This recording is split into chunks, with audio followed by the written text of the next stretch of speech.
विजय गाडगेंनी माझी भेट घेतली. ते आलेले होते. ते खरं मुंबईला भेटायला निघाले होते. मी काल प्रयत्न केला, परंतु दुर्दैवाने मला त्याच्यामध्ये यश आलं नाही.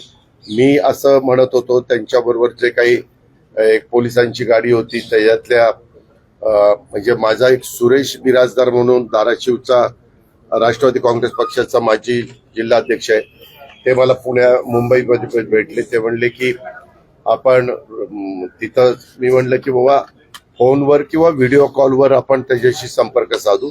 इतक्या लांब येऊन मला भेटण्यापेक्षा त्यालाही तिथं सोयीचं होईल, मलाही सोयीचं होईल. परंतु ते काही काल त्यांनी ऐकलं नाही. ते म्हणले नाही, दादांना मला भेटायचंच. मग मी रात्री उशिरा किंवा पहाटे निघणार होतो, परंतु माझ्या रात्री उशिरापर्यंत मीटिंग मुंबईमध्ये चालल्यामुळं मी अर्ली मॉर्निंग सकाळी निघालो आणि त्यांना सांगितलं मी इथं सर्किट हाऊसला भेटतो. त्या प्रकारे ते भेटायला आलेले होते. त्यांनी त्यांची जे काही म्हणणं आहे ते सांगितलं, काय घडलं, कसं घडलं वगैरे, ते त्यांनी त्यांची बाजू तिथं मांडली. आणि ते म्हणले की आम्ही छावा संघटनेच्या माध्यमातून काम करतो, आमचे एवढेच मागणं होतं, जे काय आमचं निवेदन होतं ते निवेदन स्वीकारावं, त्याच्यामध्ये मारहाण करण्याचं काहीच कारण नव्हतं. आणि असं अनेकांना आम्ही भेटत असतो. त्या सगळ्या गोष्टी ऐकून घेतल्यानंतर मी त्यांना सांगितलं किंवा त्या बाबतीमध्ये जे काही घडलंय ते चुकीचंच घडलेलं आहे. त्याच्यामध्ये ज्यांनी घडवलं, जे प्रमुख होते, त्यांना मी ताबडतोब राजीनामा द्यायला सांगितला. त्यांना तिथनं त्या पदावरनं मी मुक्त केलेलं आहे. पोलिसांनी पण त्यांची कारवाई केलेली आहे.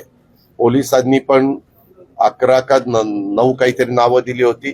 त्याच्यातले 9 लोकांना अरेस्ट केली, 9 लोकांना वर कारवाई केली, FIR केली. त्याच्यामध्ये एक व्यक्ती त्या नावाची नाहीच आहे म्हणून पोलिसांनी सांगितलं आणि एक व्यक्तीचं पण नाव चुकलंय असं त्यांनी सांगितलं. तरी देखील मी गाडगे भेटल्यानंतर मी तिथल्या SP-ना फोन लावला लातूरच्या आणि त्यांना सांगितलं की हे का ही घटना घडली, ही बरोबर नाही. कुणालाही कायदा हातामध्ये घेण्याचा अजिबात अधिकार नाही. प्रत्येकाला संविधानाने अधिकार दिलेले आहेत, त्या अधिकाराचाच वापर आणि कायद्याचाच वापर प्रत्येकाने केला पाहिजे. जो कायदा हातात घेण्याचा प्रयत्न करेल त्याला योग्य ती कारवाई झाली पाहिजे. अशा प्रकारची आमची चर्चा झाली. इतर पण काही त्यांनी गोष्टी मला बोलून दाखवल्या. मी त्यांना म्हणलं की मी त्याच्या संदर्भातले जे काही असेल ते मंगळवारपर्यंत त्याबद्दलचं निर्णय घ्यायचा आहे. कारण मुख्यमंत्री आज देखील दिल्लीतच आहेत, कदाचित ते उद्या येतील. परंतु मी उद्या पुण्याच्याच दौऱ्यावर आहे, परवा मी अहिल्यानगरच्या दौऱ्यावर आहे. मी सोमवारी गेल्यानंतर याबद्दलच्या बाकीची चर्चा मला करायची, ती म्हणजे माणिकराव कोकाटेंशी पण करायची, इतरांशी पण काहींची करायची, ती करून त्याबद्दलचे निर्णय मी मंगळवारी.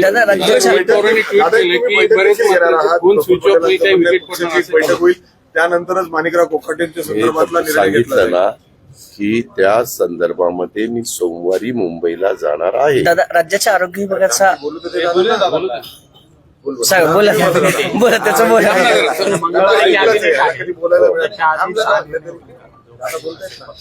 तिथं गेल्यानंतर आम्ही ठरवलं की आधी होईल का नंतर होईल तेव्हा तुला सांगेल.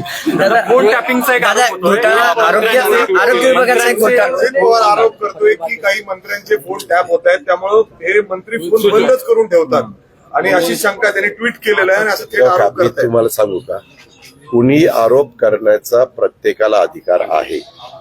तुम्ही पण कुणी पण आता काही आरोप करू शकता. तुम्ही ते करणार नाही हे मला माहिती आहे, पण त्यातला भाग सांगितला.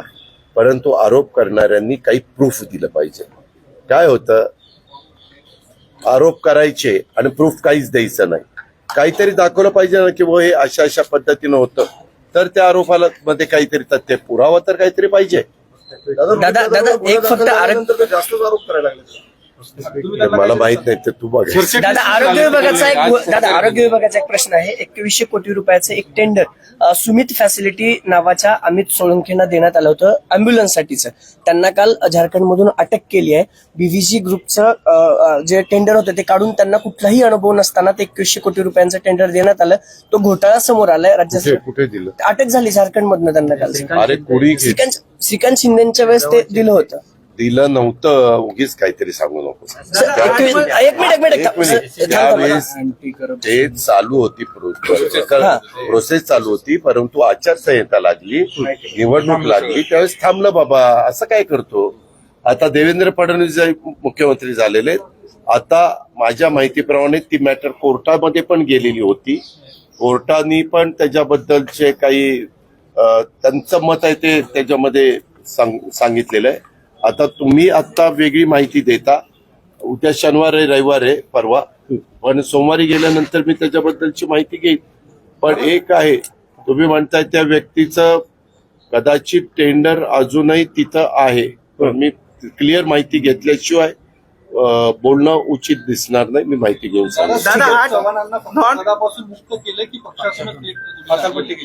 आता सध्या पक्षातनं मुक्त केलेलं आहे. पक्षातून नाही, पदावरून मुक्त केलेलं आहे. पक्षात आहे, परंतु ते पण मला अजून भेटलेले नाहीत.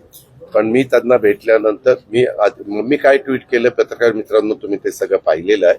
आणि त्याच्यामुळं आम्ही ज्या भूमिकेतनं चाललेलो आहे शिवशाहू फुले आंबेडकरांची विचारधारेतनं, त्याच्यामध्ये हे कुठेही बसत नाही, नियमात बसत नाही, संविधानात बसत नाही, कायद्यात बसत नाही.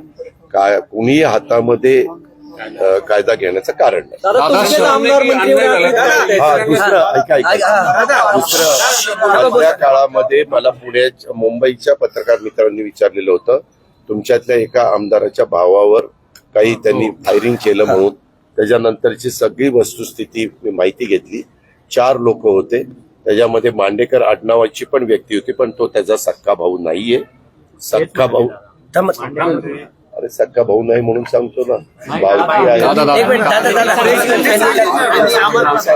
माझे 4 भाऊ आहेत असं ते काल म्हणाले, आणि त्यातले काही देव असू शकतो, काही चोर असू शकतो. नाही भाऊ म्हणाले नाही, त्याच्यामध्ये नाही रे बाबा. त्यांना मला जी माहिती मिळाली ते चुलत भाऊ आहे. त्यांनी स्वतः मान्य केलं, काल जी प्रतिक्रिया दिली एक मिनिट, त्यांनी काय माहिती दिली ती तुम्हाला माहिती आहे.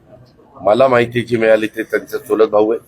मी पोलिसांना सांगितलं, कुणाचा चुलत भाऊ असू द्या, सक्का भाऊ असू द्या किंवा कुणी असू द्या, कारवाई झाली पाहिजे. सर्वांना त्याच्यामध्ये अटक करण्यात आलेली आहे. 3 का 4 दिवसाचा रिमांड त्यामध्ये मिळालेला आहे. वेपन कसं वापरलं, त्याला अधिकार आहे का काय, त्या सगळ्या गोष्टी बारकाईनं बघायला सांगितलेल्या आहेत. मध्ये लगेचच तुम्ही बातमी काहींनी लावलेली होती की त्याच्यात एक महिला जखमी झाली. कुणीही महिला जखमी झालेली नाहीये, पण फायरिंगचा आवाज आल्यानंतर एक महिला तिथं बेशुद्ध पडलेली होती, परंतु नंतर ती शुद्धीवर आली. ती धडधाकट आहे, तिथं काही तिला झालेलं नाहीये. पण अशा प्रकारच्या घटना कुणाच्याच बाबतीमध्ये घडता कामा नये म्हणून SP गिल आणि ऍडिशनल SP बिरादार यांना सांगितलेले, तुम्ही कुठलाही राजकीय कुणाचा दबाव तिथं येणार नाही याची मला खात्री आहे. तुम्ही तुमचं काम करा आणि तुम्ही तुमची सक्त कारवाई करा, आणि तशा पद्धतीनं जे कोणी दोषी असतील त्यांना जे काही कलम लावायची ती पण लावा.